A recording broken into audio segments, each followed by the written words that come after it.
जो उन्होंने बोला कि किसान को गन्ने की कीमत जो है उनकी हुकूमत में पूरी मिला करती थी, ये वो सफ़ेद नहीं, वो इतना इंतहाई काला वाला झूठ है जिसके अंदर वो बताना भूल गई कि रेट जो था वो जो तय किया जाता है 170 या 180, तो कीमत जो थी वो दी जाती उस काश्तकार को 110 से 120 रुपये, और अल्टीमेटली काश्तकार का इस्तेसाल होता। वज़ीर आला उस्मान बुज़दार की क़यादत में ही इस हुकूमत ने गन्ने के काश्तकारों की जो पिछली पेडेंसी थी मिल मालिकान से लेके दी, और ऐसा एक मरवजा निज़ाम बना दिया कि अब कोई मिल मालिकान जो है, शुगर मिल का कोई मालिक काश्तकार का इस्तेसाल नहीं कर सकेगा। आखिर में चूँकि अभी जाली राजकुमारी बरस रही थी, गरज रही थी, गुस्सा आसफ जरदारी पे निकालने की बजाय उसकी तोपों का रुख भी इमरान खान की तरफ था। भाई हम तो पहले दिन से ये कह रहे थे कि ये उधार की सियासत जो है ये ज़्यादा देर नहीं चलनी। बता रहे थे आपको कि ये रेंट ए क्राउड जो है उसकी फ़िलासफ़ी आगे नहीं बढ़ सकती, और जिस तरह से एक दूसरे को धोखा दे के दाव पेच लगाने की ये जमातें एक दूसरे के पीछे साजिशों में मसरूफ़ थी, तो हमें अच्छी तरह से पता था कि ये जो हुकूमत को गिराने निकले हैं ये एक दूसरे को गिरा के घर जाएंगे, और जो हमसे इस्तीफ़े लेने निकले थे आपने देख लिया कि अब वो इस्तीफ़े करते उस गिरदान से भी पीछे हट गए हैं।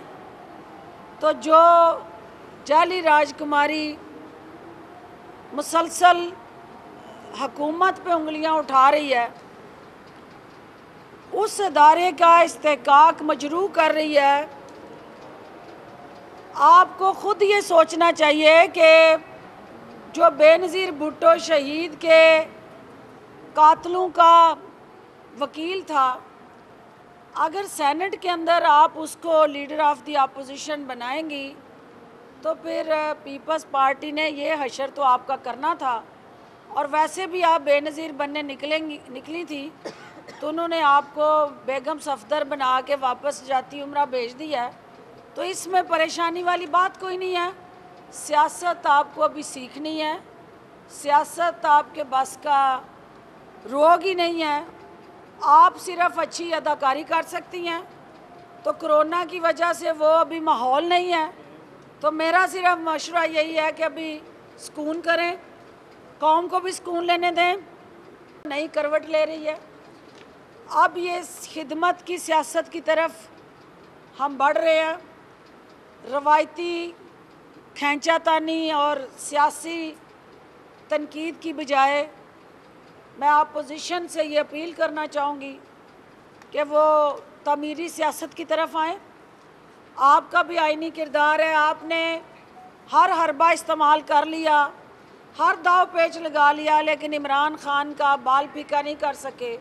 तो तौबा ताइब करें, रमज़ान आ रहा है, अल्लाह से माफ़ी मांगें और इस अवाम के लिए मिलजुल के कोई बेहतरी लाने के लिए लाए अमल वाज़िया करें।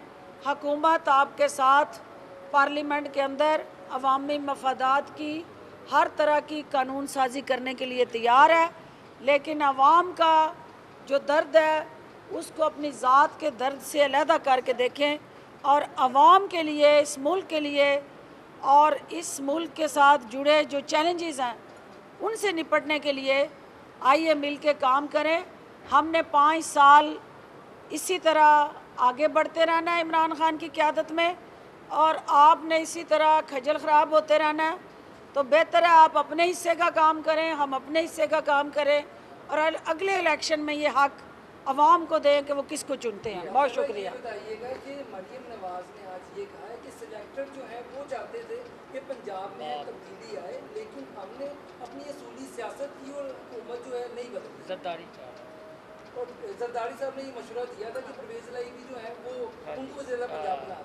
क्या कहेंगे इसमें? देखेंगे अब पटारे से इनके कोई ना कोई ऐसा बम बरामद करती रहेंगी ये, जो पीडीएम पे फेंकती रहेंगी, और इससे उनके ज़रफ़ का पता चलता है। इससे सियासी नान तजर्बाकारी की अक्कासी होती है, इससे सियासी नाबालग होना साबित करता है। और ये वो घर का बेदी है जो पीडीएम की लंका अपने हाथ से ढाने निकला है।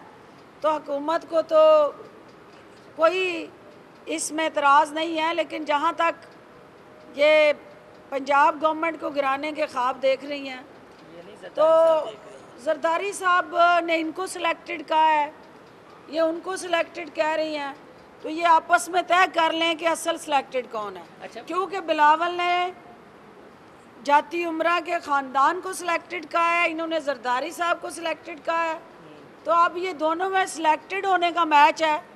और अब ये पता चलेगा कि लीग कौन जीतता है। दोनों जमातों का मैच सिलेक्टेड का, पीटीआई को इससे कोई लेना नहीं। अच्छा मैडम, ये बताइएगा, आप मरियम को मैना और बिलावल को तोता कहती हैं। आज जो है वो तोता और मैना आमने सामने हो गए हैं। आपने तोता और मैना को बचपन में भी देखा है। क्या बचपन में इन्हें कभी आपने कोई चॉकलेट या खिलौना गिफ्ट किया हो? अगर नहीं किया तो अब तोता मैना में लड़ाई हो गई है, तो अब क्या गिफ्ट करेंगी? टिशू भिजवाएंगी दोनों को या क्या चॉकलेट भिजवाएंगी? देखिए, बात यह है कि पहले दिन से मैं ये कह रही हूँ कि सियासी नाबालग बच्चे जो हैं वो सियासत के उतार चढ़ाव को जिन्होंने देखा ना हो, भुगता ना हो, वो किसी सूरत भी उस सियासत के सिंहासन पे कामयाब नहीं हो सकते। उसके लिए इन्हें अभी मज़ीद धक्के खाने हैं, इन्हें मज़ीद सीखना है। और जरदारी साहब नून लीग को और ख़ास तौर पे जाली राजकुमारी को जमहूरियत बेहतरीन इंतकाम का नारा लगवा के गड़ी खुदा बख्श में सजदा ज़ेर करवा चुके हैं। तो इसका मतलब ये हुआ कि सियासत वक्त से आती है। महलों में बैठ के सोने के चमचे मुंह में लेके पैदा हो जाएं तो आप कहें कि आप सियासतदान हैं, ये हकीकत की नफ़ी है। यकीनन ये जो चोंचे लड़ा रहे हैं दोनों, इनकी चोंचे आपस में जो टकरा रही हैं, ये इनकी सियासी नापुख्तगी की अक्कासी कर रही हैं। आप जिनके साथ हम सफ़र रहते हैं, रास्ते बदल भी जाएं तो उनके लिए कोई तरीक़ाकार और कोई सूरत हाल जो है वो डिफरेंट होती है। तो ये तो अभी जो यारी तड़क करके टूटी है, चंद दिन नहीं हुए अभी, तो इन्होंने एक दूसरे को बेनकाब करना शुरू कर दिया है। तो इससे ये ज़ाहिर होता है कि जाली राजकुमारी में बर्दाश्त नहीं है। आगे तो चलते हुए देख रही हैं इसका जो पीडीएम तो किस्सा माजी है। पीडीएम जो है वो इस वक्त जो है वो जिस मकसद के लिए बनाया गया था, जो बयानियाँ लेके आए थे, पीडीएम और बयानियाँ एक दूसरे को जफ्फी डाल के कब्र में जाके सो चुके हैं। और मौलाना साहब ने अब उनको तदफीन का ऐलान करते हुए फातिहा खानी और जनाजा पढ़ाना है। तो आखिरी मराहल में जो तदफीन का प्रोसेस है, उसमें अल्टीमेटली लूज़ जो है वो पीएमएलएन ने किया है और पीपल्स पार्टी ने फहम फरासत से बड़ी कमाल दानिशमंदी से अपने पत्ते खेले हैं। और 4 अप्रैल का कोरोना की वजह से जो जलसा कैंसिल किया है वो काबिल सताइश कदम है, क्योंकि कोरोना की ज़द में पूरा मुल्क है, पंजाब है। बदकिस्मती से आज भी 67 अमवात पाकिस्तान में हुई हैं। सिर्फ पंजाब के अंदर 48 लोग जो हैं वो मौत के मुंह में चले गए हैं कोरोना की वजह से। तो लिहाजा आज NCOC का जो इजलास हुआ है जिसमें वज़ीर आला उस्मान बुज़दार साहब ने शिरकत की है, उसमें कल जो इजलास है बड़े सख्त और मौसर इक़दामात हुकूमत उठाने जा रही है। आज उस इजलास में जो रिकमेंडेशंस आई हैं उसके मुताबिक जो है वो सूबे उन डिस्ट्रिक्ट्स के अंदर जो बड़े शहर हैं जिसमें लाहौर भी शामिल है, शदीद लॉकडाउन की तरफ हम जा सकते हैं और आवाम की जानो माल को तहफ़्फ़ुज़ देने के लिए ये हमारी आइनी और कानूनी ज़िम्मेदारी है। कल इन फ़ैसलों पे हतमी अमल दरामद के लिए जो इजलास हो रहा है उस पे इम्प्लीमेंटेशन स्ट्रेटजी तय होगी। लेकिन जिस तरह से SOPs की वायलेशन हो रही है उसको सामने रखते हुए यह ज़रूरी है कि पंजाब भर की इंतज़ामिया मौसर अंदाज से हंगामी बुनियादों पे SOPs पे अमल दरामद को यकीनी बनाए और हमारे प्यारे रिहायशी जो पंजाब के हैं और ओवरऑल पाकिस्तान के हैं वो प्यार की ज़बान को नहीं समझ रहे, वो किसी तरह भी तावन नहीं कर रहे, तो फिर सख्ती की ज़बान इस्तेमाल करनी पड़ेगी। और उसके लिए कल से एक बाकायदा बाज़ाब्ता हिकमत अमली हुकूमत पंजाब वाज़ह करने जा रही है।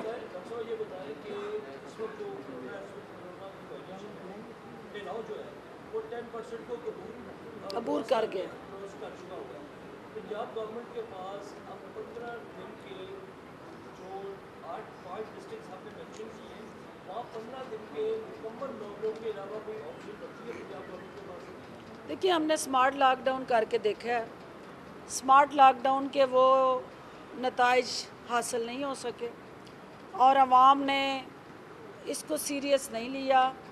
लेकिन आज अगर 48 लोग मौत के मुंह में चले गए हैं तो वो किसी का भाई है, किसी का बेटा है, किसी की माँ है, किसी का बाप है, तो अपने प्यारों को खुद से ये लोग कब्रों में उतारते हुए ख़तरात फिर भी महसूस नहीं कर रहे, SOPs को फॉलो नहीं कर रहे, तो फिर हुकूमत को आइनी हाथों से निपटना पड़ेगा और लॉकडाउन ही, कंप्लीट लॉकडाउन ही इसका एक वाहिद हल होगा।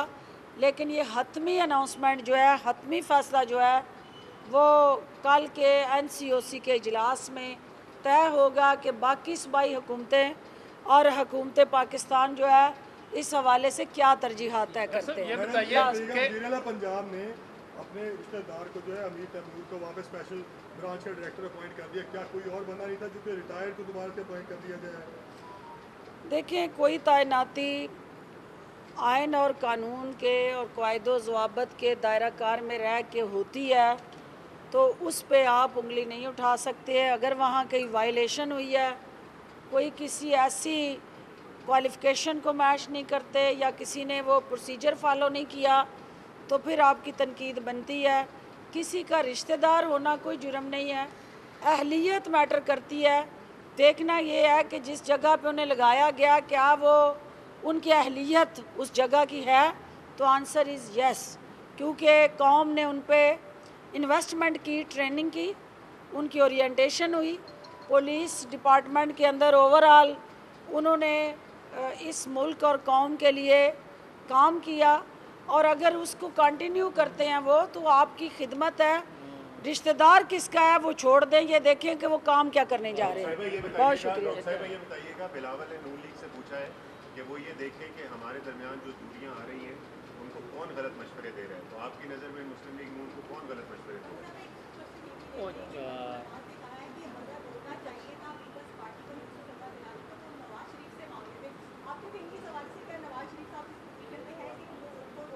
अच्छा, फिर इसमें आप ये भी ऐड कर लें, आप बैठ जो है इसमें ये ऐड कर लें, आपने कहा है कि खिचड़ी पक नहीं, आप इसमें ऐड कर लें चूँकि आपने बात की है कि अहलियत देखनी चाहिए, ये ना देखा जाए कि कौन कितना किसका रिश्तेदार है। मुख्तसर सवाल ये है कि एक चौधरी मर गया तो मरासी ने अपने अपने अब्बे को गया मरासियां दा तो उन्हें कहा अब्बा जी चौधरी बन गया तो आंदा कोनी ओरा मुंडा बन जाएगा। उन्हें कहा फिर ओरा मुंडा मर गया, उन्हें कहा पुत्तर तू नहीं बनना।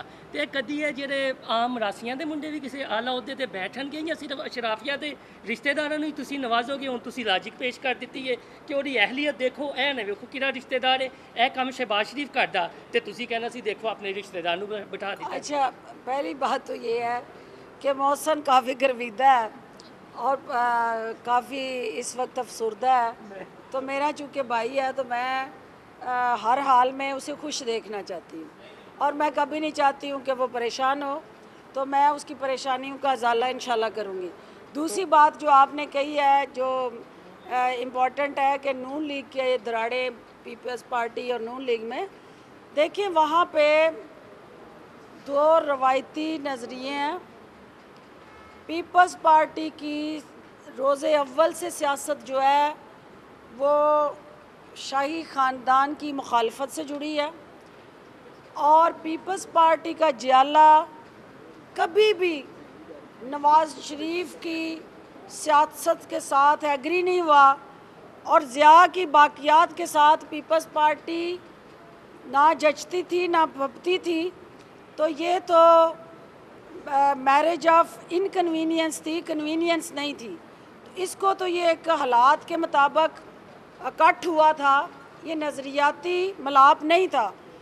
और नून लीग ने पीपल्स पार्टी का कंधा इस्तेमाल किया था और इस वक्त जो है वो खसारे में सिर्फ़ और सिर्फ जाती उमरा और रायवंड स्टेट है जिसने हमेशा इंतहा पसंदी की सियासत की है और जिसने हमेशा लूट खसूट, करप्शन और अपने बाल बच्चों की फ़िक्र की है। तो जब आप अपने लिए सोचते हैं तो फिर आप तन्हा रह जाते हैं, फिर आपके साथ कोई नहीं होता।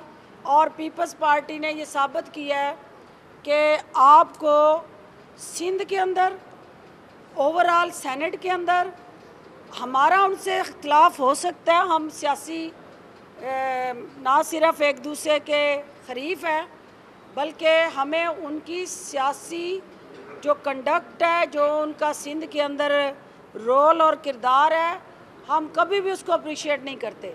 लेकिन इस मुल्क को आगे ले जाने के लिए, जमहूरियत को रवां दवां रखने के लिए और जमहूरी रवैयों को फ़रोग़ देने के लिए आप अदारों को तक़वियत देते हैं, अदारों पे खुद कुछ हमले नहीं करते। और मुझे क्यों निकाला कि दास्तान सुनाते सुनाते लंदन नहीं चले जाते, पाकिस्तान में रह के मुकाबला करते हैं। तो ये दोनों की सियासत की सोच का जो तज़ाद है ये उसकी अक्कासी करता है।